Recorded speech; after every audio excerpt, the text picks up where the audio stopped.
Pernah nggak sih lihat jalanan di depan rumah atau yang biasa kita lewati itu rusak, berlubang, dan langsung mikir, duh ini lapornya ke siapa ya?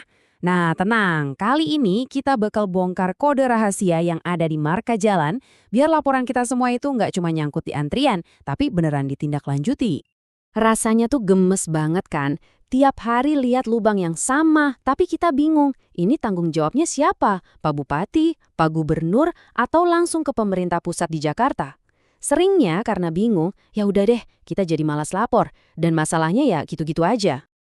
Dan ujung-ujungnya semua unek-unek itu tumpahnya di mana lagi kalau bukan di media sosial. Saling salah-salahan, saling tunjuk, padahal sering banget kita marah ke pihak yang salah. Wah, energinya habis buat debat kusir, padahal solusinya mungkin ada di depan mata kita.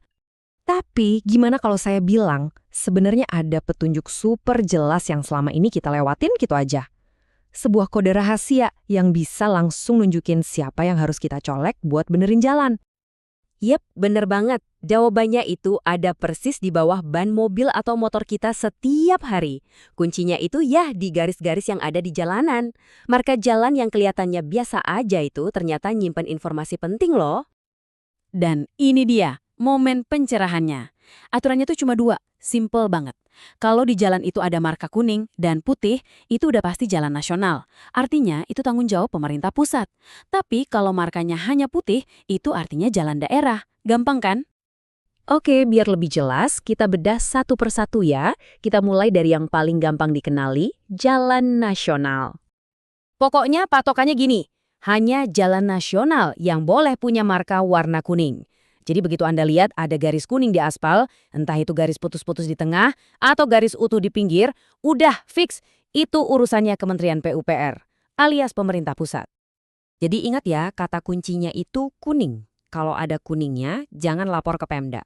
Laporan Anda harus langsung ditujukan ke pemerintah pusat biar efektif.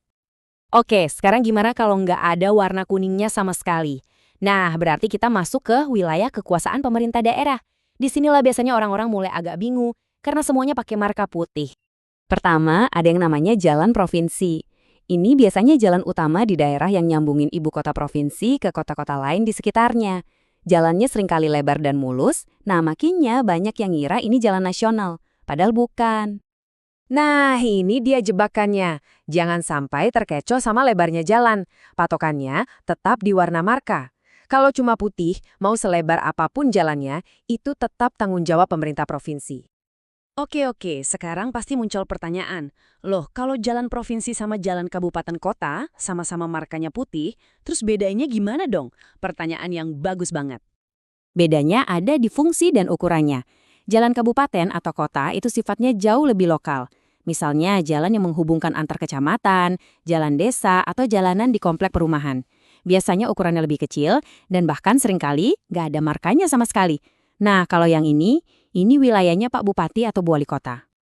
Jadi kesimpulannya, kalau jalannya terasa lokal, ukurannya lebih kecil, terus markanya cuma putih atau malah polosan, langsung aja arahkan laporan Anda ke pemerintah kabupaten atau kota setempat. Oke, ilmunya udah dapat nih. Kita udah tahu kode rahasianya. Sekarang pertanyaannya adalah gimana cara kita pakai pengetahuan ini biar laporan kita beneran manjur?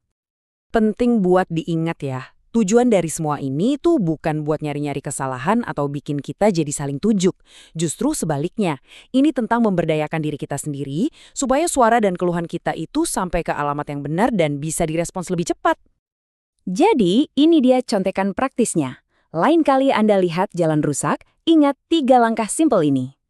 Pertama, amati markanya. Kedua, identifikasi siapa penanggung jawabnya berdasarkan warna marka.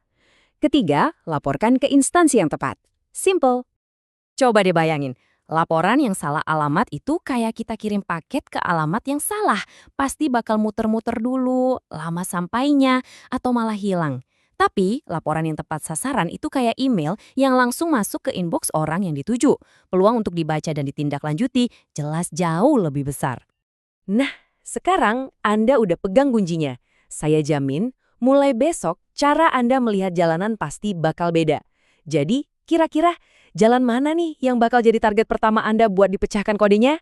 Selamat mencoba!